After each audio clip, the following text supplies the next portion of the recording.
हाँ, तो ये आप खुद जानते हैं हरियाणा में क्या स्थिति है। मैं इसमें क्या बताऊँ आपको। नहीं, यात्रा चल रही है, नहीं, वो बदलाव तो उन्होंने करी थी, आदमपुर में भी करी थी उन्होंने। आदमपुर उपचुनाव में भी वो यही कहते थे कि ये हिराई क्षेत्र है, सबसे मजबूत आम आदमी पार्टी यही है।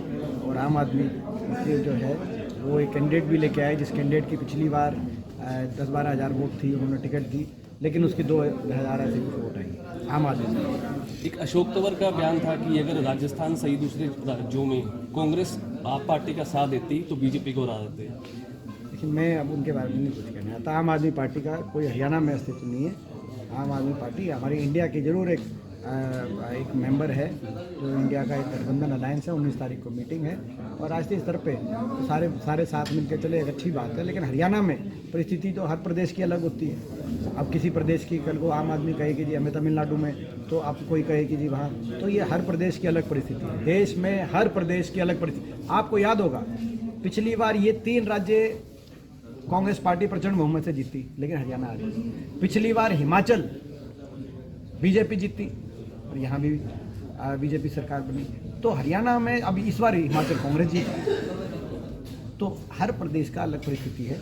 हरियाणा में निश्चित तौर से कांग्रेस पार्टी सक्षम है, या आम आदमी पार्टी का ज़्यादा अस्तित्व हरियाणा में नहीं है। हरियाणा में लोकसभा, दिल्ली में और पंजाब में इनका जरूर आम आदमी पार्टी का एक अस्तित्व है, और वहाँ पे मैं समझता हूँ गठबंधन होगा जो वहाँ इंडिया अलायंस। हरियाणा में लोकसभा चुनाव, विधानसभा चुनाव होंगे, क्या कांग्रेस अकेली लड़ेगी या गठबंधन में? कैसे क्या? मैंने जैसे कहा हरियाणा में सक्षम कांग्रेस पार्टी हम स्वयं सक्षम हैं। हम अपना कांग्रेस पार्टी का जनाधार है, वो किसी और को जो है उस पर क्यों ऐसा लड़ाने का कोई, मैं समझता हूँ कोई राजनीतिक लाभ मुझे दिखाई नहीं देता। क्योंकि बहुत अच्छी तैयारी चल रही है और लोगों में भावना है। इस रैली में 2 चीज़ें, 2 मुख्य लक्ष्य इस रैली के। पहला तो हरियाणा में जो सरकार 9 साल, साढ़े नौ 10 साल की सरकार, जो बीजेपी खट्टर दुष्यंत सरकार, ये जो बीजेपी जेजेपी सरकार, इस सरकार ने हरियाणा को विकास की पटरी से उतारने का काम किया है। 10 साल में ना कोई औद्योगिक क्षेत्र, ना कोई बड़ी विकास की परियोजना, ना कोई थर्मल कारखाना, कोई परमाणु कारखाना, कोई बड़ा विश्वविद्यालय पूरे प्रदेश के अंदर। आज देश में सबसे नंबर 1 पे हरियाणा को बेरोजगारी में पहुंचाने का काम। भर्ती नहीं निकली कोई ज़्यादा, केवल एक आधी कोई भर्ती इलेक्शन के टाइम निकालते हैं, बाकी 5 साल तक कुछ नहीं। बेरोजगारी में देश में सबसे नंबर 1 पे हरियाणा, महंगाई में देश में नंबर 1, और भ्रष्टाचार, क्योंकि ये सरकार कहा लोगों को 5100 बुढ़ापा पेंशन के समझौते पे सरकार बनी, लेकिन समझौता भ्रष्टाचार का था।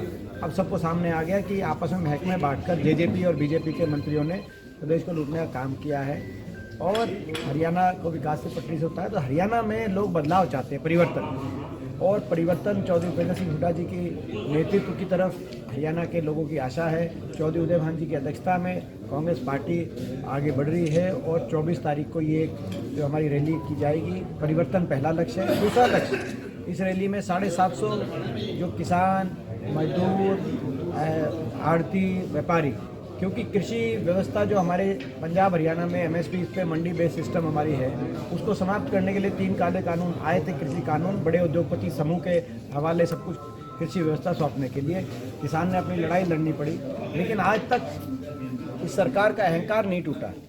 750 किसानों की जान कुर्बान हो गई, लेकिन किसी सरकार के मंत्री, सांसद, किसी संतरी, भाजपा के पदाधिकारी तक ने आज तक एक शब्द लाइन का ये नहीं बोला कि हमें दुख है, हम इनकी मांग तो नहीं मानते, हम अदानी जी के कहने से कृषि नीति बनाना चाहते थे, लेकिन हमें इस बात का दुख है कि ये जो इतने घर उजड़ गए, कहीं ना कहीं जो है मैं समझता हूँ कोई इस देश में कोई अपने प्रतिद्वंदी भी हो, उसकी भी अगर ऐसे किसी के घर स्वर्गवास हो जाए तो सबको दुख होता है। लेकिन ये एक अहंकार की एक परिकाष्ठा है, अहंकार 7वें आसमान, घमंड, ऐसा देखा नहीं हमने।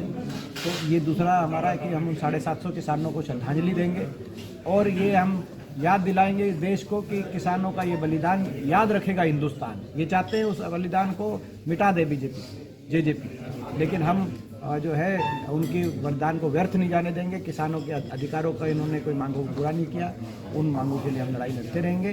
दोनों हमारे लक्ष्य हैं, हरियाणा को विकास की पटरी पर लाना, हरियाणा में परिवर्तन लाना, परिवर्तन का बिगुल बजाएंगे और किसान, मजदूर और आड़ती, कृषि व्यवस्था पर जो चोट पहुंचाई थी सरकार ने, उसके घाव जो है आज तक भी हमारे दिल में है, उनको हम श्रद्धांजलि देंगे। माना गया है कि 24 से ही लोकसभा चुनाव की तैयारी हो जाएगी, 24 दिसंबर से। तैयारी है ही, हमें तो चल ही रही है। आप तो खुद देखते हैं, हम तो जो है आप देखते हैं, हम तो कब बीच में तैयारी बंद करी। हम तो राजस्थान भी इलेक्शन में जाते थे तो बीच में आपसे बात करके फिर जाते थे, तो है आपको याद हो। तो हमारी तो तैयारी है, लोगों की तैयारी है। हरियाणा में लोग बदलाव चाहते हैं। 10 साल की जो खट्टर दुष्यंत सरकार, बीजेपी जेजेपी सरकार, ये सरकार हरियाणा के लिए एक हानिकारक सरकार साबित हुई है। और मैंने तो कल एक बात की, अब इनमें एक और समझौता हो गया बीजेपी और जेजेपी में। ये आपको मैं हेडलाइन दे रहा हूँ, इसको चला सकते हो आप। बीजेपी और जेजेपी में पहले दिखावे का समझौता था 5100 बुढ़ापा पेंशन, अघोषित समझौता था भ्रष्टाचार, शराब का महकमा किसके पास है, एक्साइज है, हरियाणा को लूट लिया मैंने। अब अघोषित समझौता इनका एक नया हो गया है, अपना समझौता तोड़ने का समझौता कर लिया इन्होंने कि भाई ये समझौता तोड़ो, जेजेपी फिर उतारो मैदान में, इनेलो पार्टी जैसी पार्टियां फिर उतारो और नारा दिलवाओ बीजेपी को करो जमुना पार, बीजेपी को करो जमुना पार, ताकि जो कांग्रेस की वोट है उसमें सेंधमारी, बीजेपी के जो सत्ता के विरोधी जो वोट है उसमें सेंधमारी करके और दोबारा से लोगों को छल सके। लेकिन इस बार लोग जागरूक हैं। इस बार जो कहेगा कि बीजेपी को करो जमुना पार, ये जो लोग आएंगे जेजेपी के और इनेलो के, इन्हीं को लोग जो है जमुना पार करने का काम करेंगे। इन दिनों आप पार्टी द्वारा भी बदलाव यात्रा शुरू की गई है। उनका कहना है कि कांग्रेस में बस की बात नहीं बीजेपी को हराना, आप पार्टी हरा सकते हैं।